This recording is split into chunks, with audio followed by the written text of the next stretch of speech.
Over the past several days, I've explored the trails of Utah on a self-guided wildlife safari. I haven't yet laid eyes on my prize, but this search is far from over. I'm currently en route to pick up somebody from the airport that is a bit of a natural biologist. He's equally enthusiastic about these kinds of wildlife expeditions, and I have the perfect place for us to continue this search. Join us as we explore more of Utah's deserts and show you some of this continent's coolest and most venomous creatures.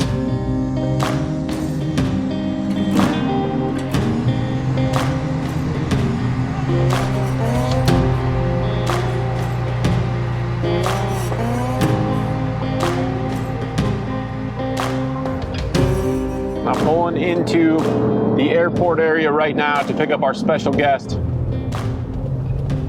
This is some service right here. Let's see what Curtis gets treated to. This is nice. Yep, you get picked up. You don't even have to touch a gas pedal this whole trip, Jesse. It's good.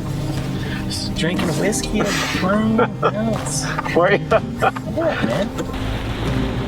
You might recognize Jesse from our trip through Baja,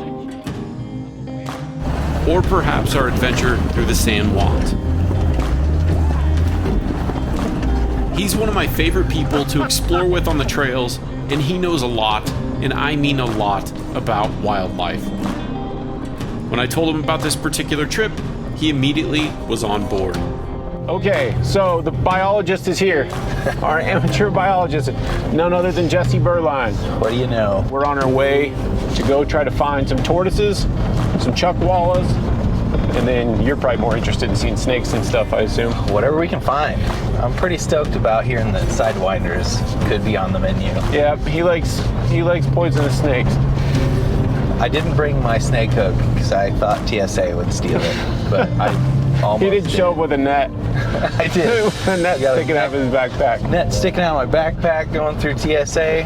Everybody's like, what is this weirdo doing? We are heading to a wildlife conservation area that is situated right outside of St. George. And right away after laying eyes on this place, we are feeling very optimistic. So we're in a conservation area. We're trying to pick out a campsite where we're not going to be next to annoying people, but this is going to be kind of our backdrop where we're going to be looking for lizards, snakes, and turtles. Boidles. I like boidles. Rolling through these tiny dunes and seeing that these now dedicated campsites that have naturally been carved by thousands of years of wind and sand is just so cool to see. And as we claim the coolest spot amongst the sandstone, there's something incredible that we're noticing. We have the entire place to ourselves. I guess looking for reptiles in the desert heat with a four-wheel drive just isn't that popular of a hobby. Who would have guessed? Jesse spotted a mushroom growing straight out of the sand. That is bizarre. That's a first for me. What kind of a substrate would that? It'd probably just dead limbs? Yeah, it's eating the dead roots and stuff or something, but weird. Even the top's just covered in sand. Might be farming fungus. It's unlikely that they're eating the seed directly. But yeah, the nest is over here. There you go. You got teleported. See, there's another one with the seed. Weird. Yep. It's harvesting away. Well, we did a little exploring and we can't really find any creatures tonight, but we're gonna try to go over these rocks tomorrow and see what we can find. A map of the ring. While I cook up some dinner, Jesse is looking up more wildlife in the area because we aren't done for the day just yet.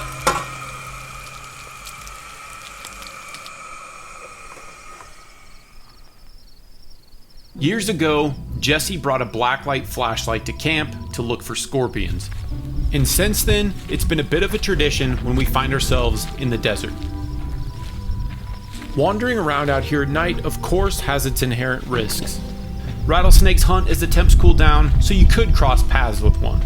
But the risk I really want to warn you about is finding out just exactly what lurks in the cracks and crevices at night. Big old black widow. Oh, whoa.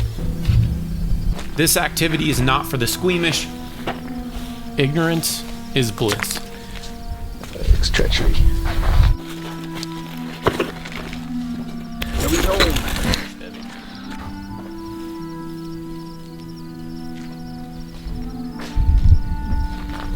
Yeah, I can't believe there's more scorpions next to the ocean. I know. In the desert.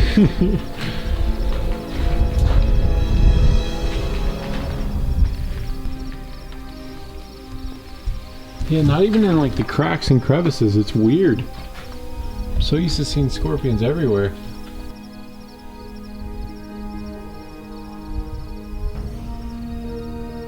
I shouldn't be surprised here, but Jesse actually brought some things along with the intention of catching insects as well. That a petri disher?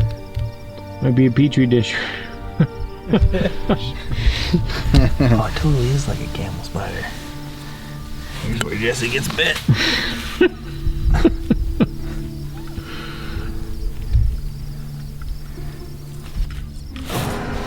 Damn, he's fast! Oh wow, nailed it.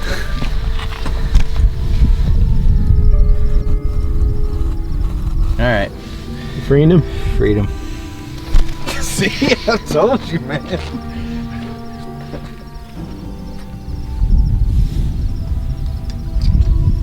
Oh, here we go. What is this? While we have found tracks that look to be either from a tarantula or possibly a large scorpion, we haven't actually seen them yet.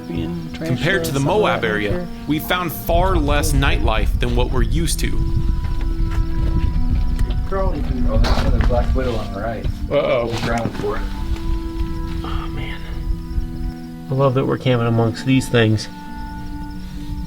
Not fun. The black widows seem to be abundant, along with what looks like miniature camel spiders, but scorpions appear to be few and far between. I mean, I guess we could go down and then work our way back up.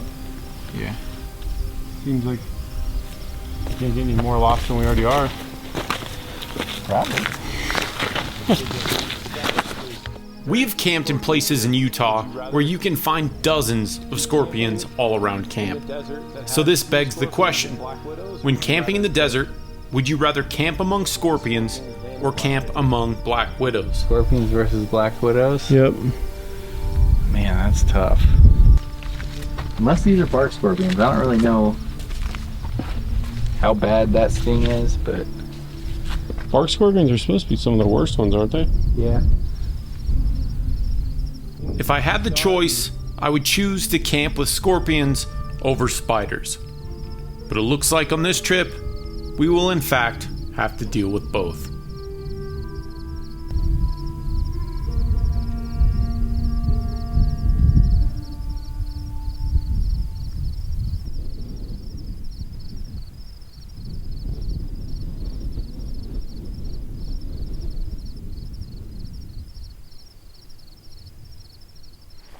We're walking towards these lava rocks out in the distance to see if we can find us a Chuckwalla, the primary objective.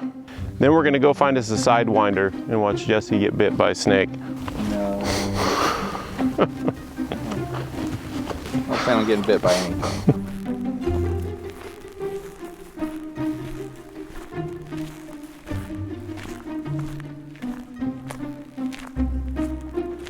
We have yet to see a single Chuckwalla. Lots of really fast ones, though. Yeah. Large lizards, venomous snakes, or the armored tortoise. Certainly, there is a large reptile here somewhere that we can lay eyes on. But as the day heats up, our chances dwindle until evening. Not one Chuck yet. But we're walking miles today to improve our chances.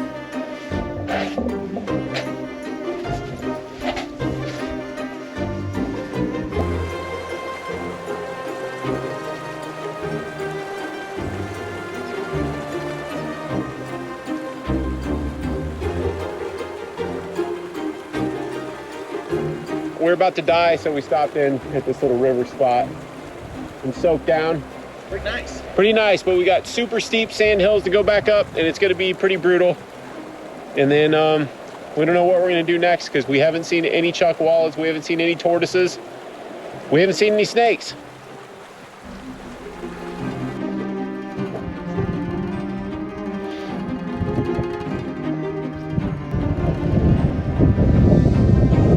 So much fun.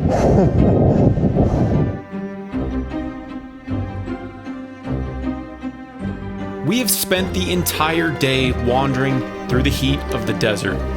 And while we saw some small, lightning-fast lizards and some interesting insects, we haven't caught a glimpse of what we hoped to see. And we're both baffled by it and a little disappointed with the results so far.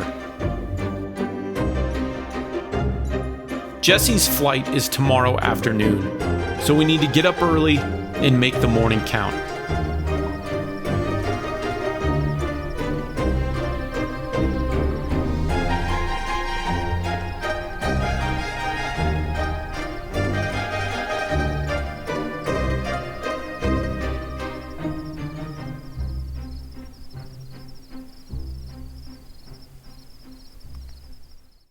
Okay, it is our last morning out here, so we're gonna get on these lava rocks and see what we can find up here. We really want to see one of these before we leave, since we came all this way for this and we literally have not seen one yet.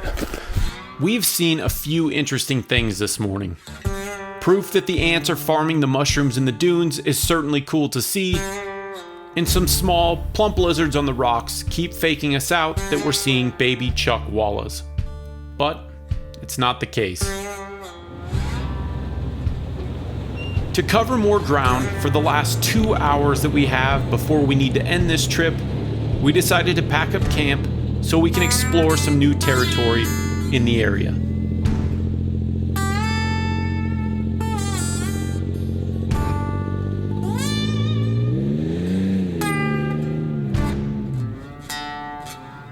Jesse and myself have spent hours peering through binoculars looking for elk on the mountainsides. We're used to staring at a perfectly still landscape, hoping to see even the slightest movement of a tail. But, very similar to our elk hunts, we aren't seeing anything. Before starting this trip, I attempted to reach out to the Red Cliff Conservation Area's biologist. I hoped for a little bit of advice on where the best place to spot a chuckwalla might be. But the reply that I received wasn't nearly as informative as I had hoped for. They likely have to worry about people capturing some of these animals for the pet trade, so I understand the very dodgy, very unspecific information that I received. But it sure would have saved us a sunburn and perhaps braced us for exactly how hard these guys can be to locate.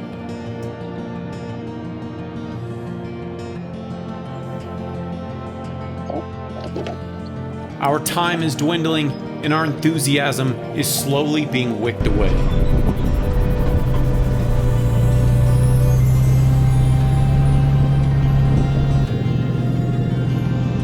We have less than an hour before we need to leave for the airport. And just when we think that all hope is lost for this expedition, something neither of us considered as even being a possibility is literally walking right in front of us.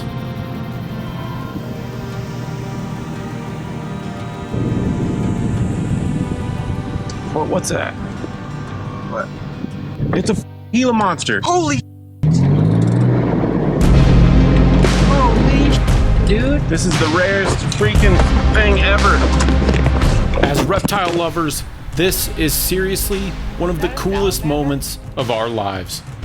The Gila Monster is one of the largest, the rarest, and the most beautiful lizards that you can possibly lay eyes on. And seeing them outside of the zoo is an incredibly uncommon occurrence. This lizard isn't a rare sight because it's endangered. It's rare because, like the tortoise, they spend their time hiding away from the sun. Only 3 to 5% of their 20-year lifespan is spent above ground, and somehow we've crossed paths with this one. The Gila Monster is the largest lizard in the United States, with the Chuckwalla being right behind it. Gila Monsters are a very stocky, bulldog-like lizard. They can grow to just under 2 feet long, but they can weigh up to 4 pounds. But the coolest part about them is that these are one of the only venomous lizards on the entire planet.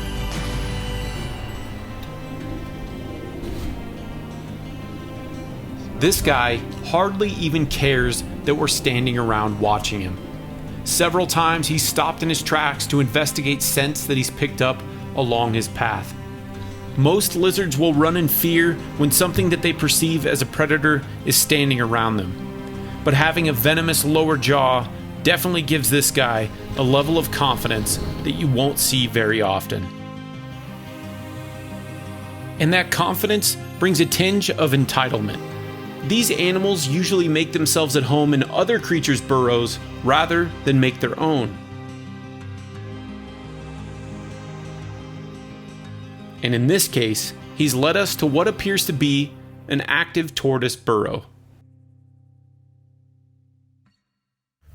Oh, here's a burrow with a game cam on it. Has a game cam on it? Yeah. Wonder if that's where he's headed.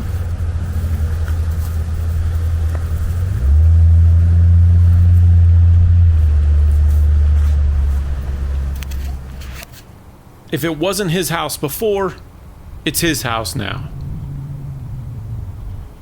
That was a rare opportunity. We were very excited about that. We did not anticipate seeing a Gila Monster. No. No chucks, but I'll take a Gila Monster over the combination of a tortoise and a chuck, because I have a very good chance of seeing those again in my lifetime. Gila Monster, rare opportunity. Never thought I'd see one in the wild.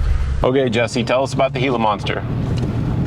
They're like America's only venomous lizard, maybe the only venomous lizard in the world if you don't count like Komodo dragons, which technically use like a bacterial infection more so than an actual venom. But yeah, these and the Mexican beaded lizard are the only ones that I'm aware of. Having seen one is crazy rare, and we're super lucky to have had that opportunity. Yeah, all of our hiking this weekend, we saw it just driving on a dirt road. You can cover a lot more area driving than you can hiking. We did see a lot of other cool stuff though. Yeah, we saw a lot of cool lizards, but that one was definitely, he took the cake. Yep. The other lizards are a little bit harder to catch on film because they are fast and they see you coming. So by the time you whip out the camera, they're gone. Yeah. The monster back there, he didn't care that we had the camera out and we're walking around him and stuff. He was on the hunt for something. Hopefully he's not after tortoise eggs. Because unless they're exceptionally good at hiding, which they probably are, there's not too many of them out here. They're in decline for sure. So the Mexican beaded lizard, isn't it like a very similar looking thing? Yeah, they're pretty much, for a layman, they're identical really. Okay. It's just a little bit difference in patterning. But body shape, size, it's the same. So cool. I got so excited when I saw that. Yeah, me too. And then that side-by-side came blasting around the corner, so I was holding my hand up like, stop! Oh man, that'd have been Yeah, don't squish this. the worst. Yeah. You all dive in front of the side-by-side. No! Man, I probably would have. I fully anticipated that we would find a Chuckwalla since they just supposedly lay out on rocks so you can see them. Yep, I haven't seen a single one. But of all the stuff we looked for, the trip was worth it. Seeing a Gila Monster, if somebody told me I needed to drive 8 hours to go see a Gila Monster in the wild and they knew where one was burrowing, I would go. Yep, sign me up. So that worked out great. So then he went into that burrow that had a game camera on it. There was a tortoise burrow, and so I could still see him while he's in there, and Jesse was saying it's probably because there's a tortoise tucked in there and he couldn't quite get around it. Could be. Could have it blocked off. Yeah. I think they've been known to share burrows though. Oh, really? Yeah, they're not aggressive towards each other. I mean, it probably wouldn't, the tortoise could just shell up if it really needed to, and then honestly, he's probably not opposed to having a poisonous animal in his den to help him out. It was a successful trip. Now I got to get Jessayyy back to the airport, and I've got a long drive ahead of me. Yep. Yeah, very cool trip. The best possible outcome came from this adventure. We got to hang out and be wildlife dorks for a few days, and persistence paid off in the long run. We did not, however, find the elusive Chuckwalla. Now, we can tell the story of our encounter with the mythical Gila Monster in the scorching desert sun, and we can look forward to crossing paths with the Chuckwalla on a future expedition. The search for the Chuckwalla will be continued. As always, thank you so much for watching, and feel free to check out my other adventure, off-road, and overland related content. And don't forget to brake for turtles.